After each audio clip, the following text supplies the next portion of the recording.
ಕರ್ನಾಟಕ ಭವನ 1 ಇದರ ಪುನರ್ ನಿರ್ಮಾಣ ಆಗಿ ಇವತ್ತು ಉದ್ಘಾಟನೆ ಆಗ್ತಾ ಇದೆ. ಈ ಕಟ್ಟಡದ ಉದ್ಘಾಟನಾ ಸಮಾರಂಭದಲ್ಲಿ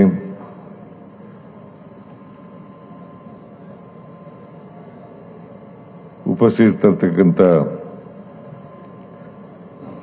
ಎಐಸಿಸಿ ಅಧ್ಯಕ್ಷರು,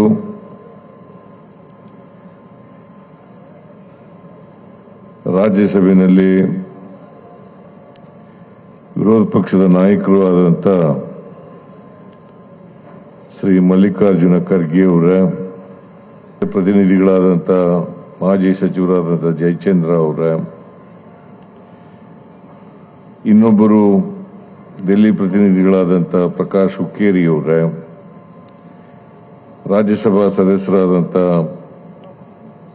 ಶ್ರೀ ಜಯರಾಮ್ ರಮೇಶ್ ಅವರ, ವಿಧಾನಸಭೆಯಲ್ಲಿ ವಿರೋಧ ಪಕ್ಷದ ಉಪನಾಯಕರಾದಂಥ ಅರವಿಂದ್ ಬೆಲ್ಲದ್ ಅವರ, ಮುಖ್ಯ ಕಾರ್ಯದರ್ಶಿಗಳಾದಂಥ ಶಾಲಿನಿ ರಜನೀಶ್ ಅವರ,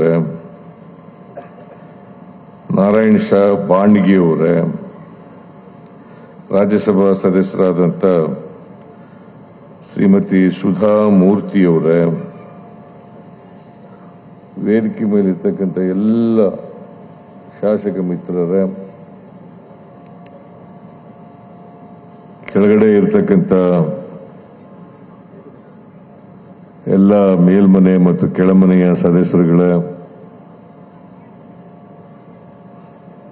ಇಲ್ಲಿ ಭಾಗವಹಿಸಿರ್ತಕ್ಕಂಥ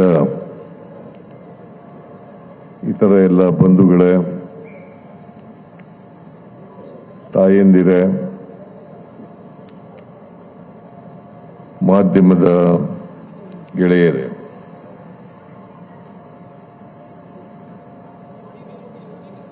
ಇದು ಹೊಸದಾಗಿ ನಿರ್ಮಾಣ ಮಾಡಿದಂಥ ಭವನ ಆದರೂ ಕೂಡ ಹಿಂದೆ ಇಲ್ಲಿ ಮೈಸೂರು ಭವನ, ನಂತರ ಕರ್ನಾಟಕ ಭವನ,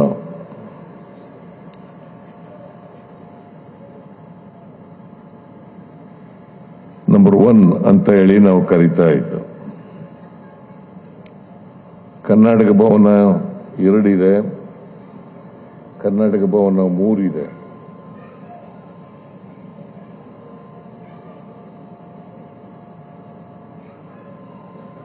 ದಿಲ್ಲಿ ಬರ್ತಕ್ಕಂಥ ಮಂತ್ರಿಗಳು, ಶಾಸಕ ಮಿತ್ರರು, ಅಧಿಕಾರಿಗಳು ಅವರೆಲ್ಲರೂ ಕೂಡ ಆಗಿಂದಾಗೆ ದಿಲ್ಲಿಗೆ ಬರಬೇಕಾಗ್ತದೆ, ದಿಲ್ಲಿನಲ್ಲಿ ಕೆಲಸ ಇರ್ತದೆ. ಯಾಕೆ ನಾವೆಲ್ಲರೂ ಕೂಡ ಭಾರತ ದೇಶದಲ್ಲಿ ಒಕ್ಕೂಟದ ವ್ಯವಸ್ಥೆ ಇರ್ತಕ್ಕಂಥದ್ದು.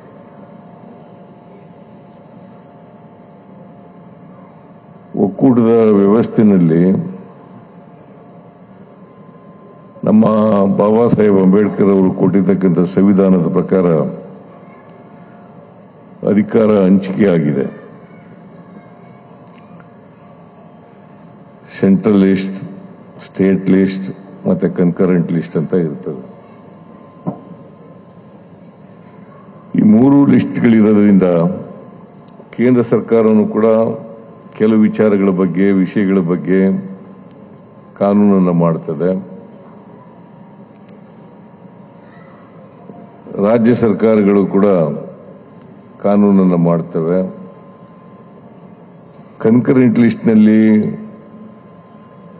ಕೇಂದ್ರ ಸರ್ಕಾರ ಮತ್ತು ರಾಜ್ಯ ಸರ್ಕಾರಗಳು ಕಾನೂನುಗಳನ್ನು ಮಾಡ್ತವೆ. ಹಾಗಾಗಿ ಸಂವಿಧಾನದ ರೀತಿಯ ನಮ್ಮ ಅಧಿಕಾರ ಹಂಚಿಕೆಯಾಗಿದೆ. ಹಾಗಾಗಿ ಕೇಂದ್ರ ಸರ್ಕಾರದ ಕೇಂದ್ರವಾದಂಥ ಎಲ್ಲ ರಾಜ್ಯಗಳ ಭವನಗಳು ಇರ್ತವೆ. ಆ ಭವನಗಳು ಅತ್ಯಂತ ಅವಶ್ಯ, ಇರಲೇಬೇಕಾಗ್ತದೆ. ನಮ್ಮಲ್ಲಿ 3 ಭವನಗಳಿದ್ದಾವೆ. ಇದು 1ನೇ ಭವನ, ಇಲ್ಲಿ 2ನೇ ಭವನ ಇದೆ, ಅಲ್ಲ ಡೆಲ್ಲಿನಲ್ಲಿ 2ನೇ ಭವನ ಇದೆ, ಮತ್ತೆ 3ನೇ ಭವನ ಕೂಡ ಇದೆ. 3ರಲ್ಲೂ ಕೂಡ ಅಧಿಕಾರಿಗಳು, ಮಂತ್ರಿಗಳು, ಶಾಸಕರು, ಮಾಜಿ ಶಾಸಕರುಗಳು, ಲೋಕಸಭಾ ಸದಸ್ಯರು, ಮಾಜಿ ಲೋಕಸಭಾ ಸದಸ್ಯರು, ರಾಜ್ಯಸಭಾ ಸದಸ್ಯರುಗಳು ಇವರೆಲ್ಲರೂ ಕೂಡ ಅನೇಕ ಸಂದರ್ಭಗಳಲ್ಲಿ ಉಳುಕುತ್ತಾರೆ. ಅವರು ಸುಮ್ಮನೆ ಬರ್ತಾರೆ ಅಂತಲ್ಲ, ಕೆಲಸ ಇದ್ದಾಗ ಬರ್ತಾರೆ, ಕೆಲಸ ಇದ್ದಾಗ ಉಳ್ಕೋಬೇಕಾಗ್ತದೆ. ಕೇಂದ್ರ ಸರ್ಕಾರದ ಜೊತೆ ವ್ಯವಹಾರ ಮಾಡಬೇಕಾಗ್ತದೆ. ಕೇಂದ್ರ ಸರ್ಕಾರದಲ್ಲಿ ರಾಜ್ಯಕ್ಕೆ ಆಗಬೇಕಾದಂಥ ಅನೇಕ ಕೆಲಸಗಳಿರ್ತವೆ. ಆ ಕೆಲಸಗಳನ್ನ ಮಾಡಿಸ್ಕೋಬೇಕಾದ್ರೆ ಅಧಿಕಾರಿಗಳೂ ಬರಬೇಕಾಗ್ತದೆ, ಮಂತ್ರಿಗಳೂ ಬರಬೇಕಾಗ್ತದೆ, ಶಾಸಕರು ಬರಬೇಕಾಗ್ತದೆ. ಸೊ ಹಾಗಾಗಿ ಒಂದು ಉಳ್ಕೊಳ್ಳಿಕ್ಕೆ ಒಂದು ಸ್ಥಳ ಬೇಕಾಗ್ತದೆ. ಅದಕ್ಕೋಸ್ಕರ 1967ನೇ ಇಸ್ವಿ ಇದು ಈ ಭವನ ನಿರ್ಮಾಣ ಆದದ್ದು. 1967, ಅವತ್ತು ಮೈಸೂರು ರಾಜ್ಯ ಅಂತ ಇತ್ತು. ಆಮೇಲೆ 73ರಲ್ಲಿ ಕರ್ನಾಟಕ ಆಯಿತು ಮೈಸೂರು ರಾಜ್ಯಕ್ಕೆ. ದೇವರಾಜ ಅರಸರವರು ಚೀಫ್ ಮಿನಿಸ್ಟರ್ ಇರುವಾಗ ಕರ್ನಾಟಕ ಅಂತೇಳಿ ನಾಮಕರಣ ಆಯಿತು. ಆ ನಾಮಕರಣ ಆದಮೇಲೆ ಕರ್ನಾಟಕ ಅಂತೇಳಿ, ಕರ್ನಾಟಕ ಇವತ್ತಿನ ನಮ್ಮ ರಾಜ್ಯಕ್ಕೆ ಕರ್ನಾಟಕ ಅಂತೇಳಿ ನಾಮಕರಣ ಆಯಿತು. ಅಲ್ಲಿಂದ ಈಚೆಗೆ ಕರ್ನಾಟಕ ರಾಜ್ಯ. ಮೊದಲು ಮೈಸೂರು ರಾಜ್ಯ ಏಕೀಕರಣ ಆಗೋದಕ್ಕಿಂತ ಮುಂಚಿತವಾಗಿ ಮೈಸೂರು ರಾಜ್ಯ ಅಂತ ಕರೀತಾ ಇದ್ದು ನಾವು. ಅದರ ಬಗ್ಗೆ ನಾನು ಹೆಚ್ಚು ಮಾತನಾಡಲಿಕ್ಕೆ ಹೋಗಲ್ಲ. ಇವತ್ತು ಒಕ್ಕೂಟದ ವ್ಯವಸ್ಥೆಯಲ್ಲಿರೋದ್ರಿಂದ ರಾಜ್ಯಗಳಲ್ಲಿ ಕೇಂದ್ರ ಸರ್ಕಾರ ಮತ್ತು ರಾಜ್ಯ ಸರ್ಕಾರಗಳೆರಡೂ ಕೂಡ ತೆರಿಗೆಯನ್ನು ವಸೂಲು ಮಾಡ್ತವೆ. ಆ ತೆರಿಗೆಯಲ್ಲಿ ಪಾಲನ್ನು ಹಂಚ್ಕೋತೀವಿ ನಾವು. ಇದು ಸಂವಿಧಾನ ಹೇಳಿರ್ತಕ್ಕಂಥದ್ದು. 5 ವರ್ಷಕ್ಕೊಮ್ಮೆ ಹಣಕಾಸಿನ ಆಯೋಗ ರಚನೆ ಆಗ್ತದೆ. ಆಯೋಗದವರು ಎಷ್ಟೆಷ್ಟು ಭಾಗ ರಾಜ್ಯಗಳಿಗೆ ಹೋಗಬೇಕು, ಎಷ್ಟೆಷ್ಟು ಭಾಗ ಕೇಂದ್ರ ಸರ್ಕಾರಕ್ಕೆ ಹೋಗಬೇಕು ಅಂತ ತೀರ್ಮಾನ ಮಾಡ್ತಾರೆ. ಅದರಂತೆ ನಾವು ಹಣಕಾಸಿನ ಭಾಗವನ್ನು ಕೂಡ ಮಾಡ್ಕೊಳ್ತೇವೆ. ನಮ್ಮ ಭಾಗ ಕೂಡ ಇಲ್ಲಿ ಇರ್ತದೆ. ಹಾಗಾಗಿ ಅದರ ಜೊತೆಗೆ ಕೇಂದ್ರ ಸರ್ಕಾರದ ಅನೇಕ ಕಾರ್ಯಕ್ರಮಗಳು ಇರ್ತವೆ. ಅದು ರಾಜ್ಯ ಸರ್ಕಾರ, ಕೇಂದ್ರ ಸರ್ಕಾರ ಎರಡೂ ಮಾಡತಕ್ಕಂಥ ಕಾರ್ಯಕ್ರಮಗಳು ಇರ್ತವೆ. ಸೆಂಟ್ರಲಿ ಸ್ಪಾನ್ಸರ್ಡ್ ಸ್ಕೀಮ್ ಅಂತ ಕರಿತೀವಿ ನಾವು. ಅದು ಶೇರಿಂಗ್ ಇರ್ತಕ್ಕಂಥದ್ದು ಪ್ಯಾಟ್ರನ್. ಕೇಂದ್ರ ಸರ್ಕಾರನೂ ಕೂಡ ಪಾಲ್ದಾರರಾಗಿರ್ತಾರೆ, ರಾಜ್ಯ ಸರ್ಕಾರನೂ ಇರ್ತದೆ. ಅದರಲ್ಲಿ ಎಷ್ಟು ಪಾಲಿರ್ತದೆ ಅಂತಕ್ಕಂಥದ್ರ ಬಗ್ಗೆ ನಾನು ಈಗ ಮಾತನಾಡಲಿಕ್ಕೆ ಹೋಗಲ್ಲ. ಸೊ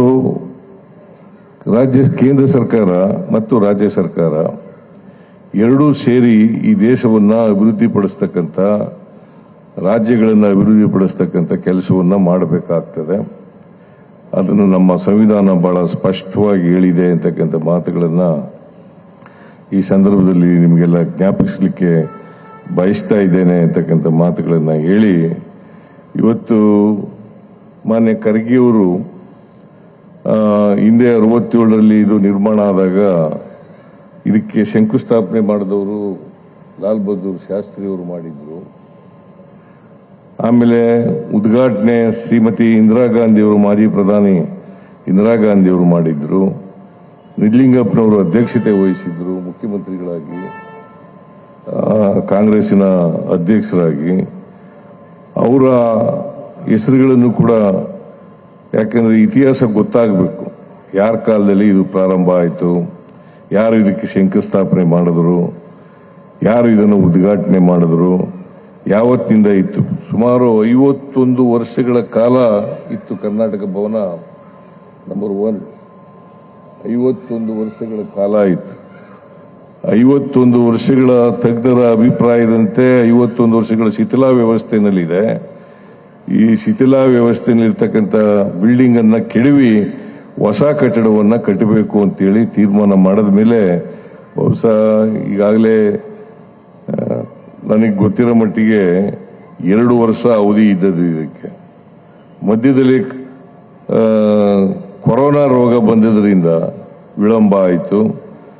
ಸಾಕಷ್ಟು ವಿಳಂಬ ಆಗಿದೆ, ಅದರ ಬಗ್ಗೆ ಎರಡನೇ ಮಾತಿಲ್ಲ. 2 ವರ್ಷದಲ್ಲಿ ಮುಗಿಬೇಕಾಗಿತ್ತು, ಆದರೆ ಮುಗಿಲಿಲ್ಲ. ನಾವು ಬಂದು ಈಗ ಮೇ ತಿಂಗಳಿಗೆ 2 ವರ್ಷ ಆಗ್ತಾ ಇದೆ. 2019ರಲ್ಲಿ ಪ್ರಾರಂಭ ಆದದ್ದು ಇದು, ಈ ಬಿಲ್ಡಿಂಗ್. ನೀನು 2018ರ ಬಜೆಟ್ನಲ್ಲಿ ಇದು ಘೋಷಣೆ ಆಯಿತು. ಆಮೇಲೆ 2019ರಲ್ಲಿ ಪ್ರಾರಂಭ ಆಯಿತು. ಸೊ 2019ರಿಂದ ಇವತ್ತಿನವರೆಗೆ ಸುಮಾರು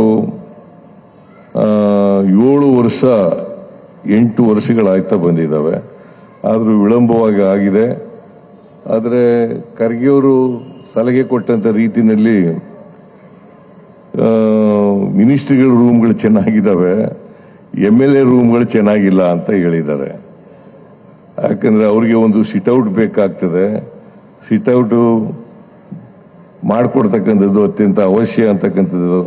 ಅದ್ರ ಬಗ್ಗೆ ನಮ್ಮ ಸರ್ಕಾರ ಪರಿಶೀಲನೆಯನ್ನ ಮಾಡ್ತದೆ ಅಂತಕ್ಕಂಥ PWD ಮಿನಿಸ್ಟರ್ ಕೂಡ ಇಲ್ಲೇ ಇದ್ದಾರೆ. ನಿಮಗೆ ಲಾಭ ಆಯ್ತದೆ ಅಂತ ಹೇಳಲಿಲ್ಲ ನಾನು.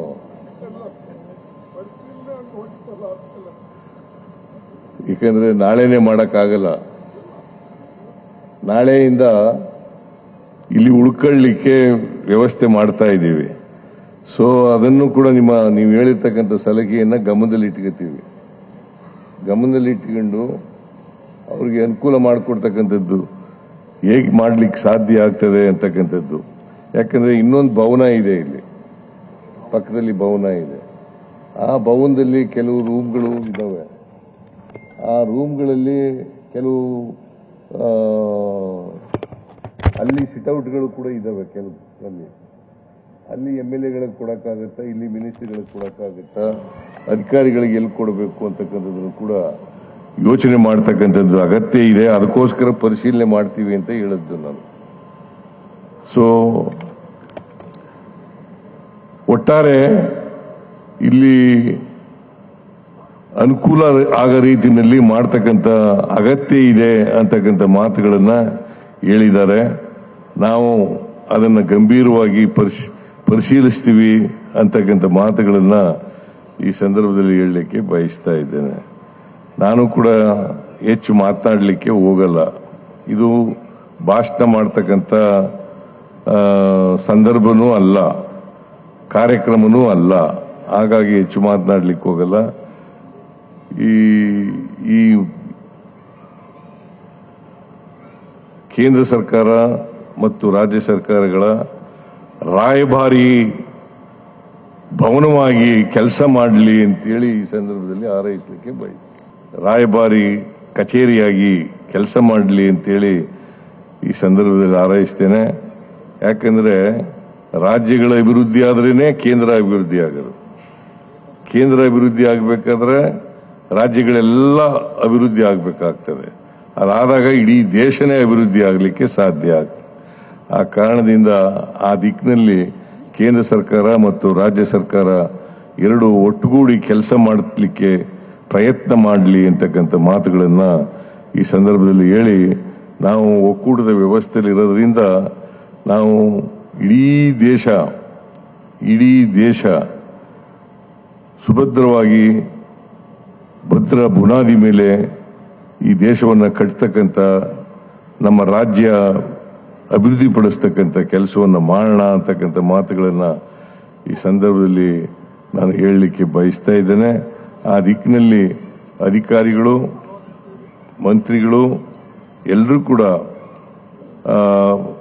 ಲೋಕಸಭಾ ಸದಸ್ಯರು, ರಾಜ್ಯಸಭಾ ಸದಸ್ಯರು ಎಲ್ಲರೂ ಪ್ರಯತ್ನ ಮಾಡತಕ್ಕಂಥ ಅಗತ್ಯ ಇದೆ ಅಂತಕ್ಕಂಥ ಮಾತುಗಳನ್ನು ಹೇಳಿ ನನ್ನ ಮಾತುಗಳನ್ನು ಮುಗಿಸ್ಲಿಕ್ಕೆ ಬಯಸ್ತೇನೆ. ನಿಮ್ಮೆಲ್ಲರಿಗೂ ಶುಭ ಕಾಮನೆಗಳನ್ನು ಹೇಳಲಿಕ್ಕೆ ಬಯಸ್ತಾ ಇದ್ದೇನೆ. ಇನ್ನೂ 2ನೇ ಭವನ ಇದೆಯಲ್ಲ, ಅದನ್ನು ಕೂಡ ನಾನು ಚೀಫ್ ಸೆಕ್ರೆಟರಿ ಜೊತೆ ಮಾತಾಡಿದ್ದೀನಿ. ಅದನ್ನು ರಿನೋವೇಷನ್ ಮಾಡಿಸ್ತಕ್ಕಂಥ ಅಗತ್ಯ ಇದೆ. ಅದನ್ನು ಕೂಡ ರಿನೋವೇಟ್ ಮಾಡತಕ್ಕಂಥ ಕೆಲಸವನ್ನ ಮಾಡ್ತೇವೆ ಅಂತಕ್ಕಂಥ ಮಾತುಗಳನ್ನ ಈ ಸಂದರ್ಭದಲ್ಲಿ ಹೇಳಿ ನಿಮಗೆಲ್ಲ ಶುಭ ಕೋರಿ, ಮತ್ತೊಮ್ಮೆ ಶುಭ ಕೋರಿ ನನ್ನ ಮಾತುಗಳನ್ನು ಮುಗಿಸ್ತೇನೆ. ಜೈ ಹಿಂದ್, ಜೈ ಕರ್ನಾಟಕ. ಮತ್ತೆ ಕರ್ನಾಟಕ ಭವನ, ಕಾವೇರಿ ಭವನ ಅಂತ ಹೇಳ್ತಾ ಇದ್ದಾರೆ. ಕರ್ನಾಟಕ ಭವನ ಅನ್ನೋದೇ ಸೂಕ್ತ ಅಂತೇಳಿ ನಾನು ಭಾವಿಸ್ಕೊಂಡಿದ್ದೇನೆ. ಕರ್ನಾಟಕ ಭವನ, ಈ ಕರ್ನಾಟಕ ಭವನವನ್ನ ಏನು ಇವತ್ತು ನಿರ್ಮಾಣಗೊಂಡಿದೆ ಹೊಸದಾಗಿ, ಇದನ್ನ ನಾವೆಲ್ಲರೂ ಕೂಡ ಸೇರಿ ಅತ್ಯಂತ ಸಂತೋಷದಿಂದ ಉದ್ಘಾಟನೆ ಮಾಡಿದ್ದೇವೆ ಅಂತಕ್ಕಂಥ ಮಾತುಗಳನ್ನ ಹೇಳಲಿಕ್ಕೆ ಬಯಸ್ತಾ ಇದ್ದೇನೆ. ಈಗ ಉದ್ಘಾಟನೆ ಆಗಿದೆ. ಇದರಿಂದ ರಾಜ್ಯಕ್ಕೆ ಹೆಚ್ಚು ಅನುಕೂಲ ಆಗಲಿ, ಉಪಯೋಗ ಆಗಲಿ ಅಂತೇಳಿ ಹಾರೈಸಿ ನನ್ನ ಮಾತುಗಳನ್ನು ಮುಗಿಸ್ತೇನೆ. ಜೈ ಹಿಂದ್, ಜೈ ಕರ್ನಾಟಕ. ನ್ಯೂಸ್ ಫಸ್ಟ್, ನಿರ್ಭೀತಿಯಿಂದ ನಿಮ್ಮ ಪರವಾಗಿ.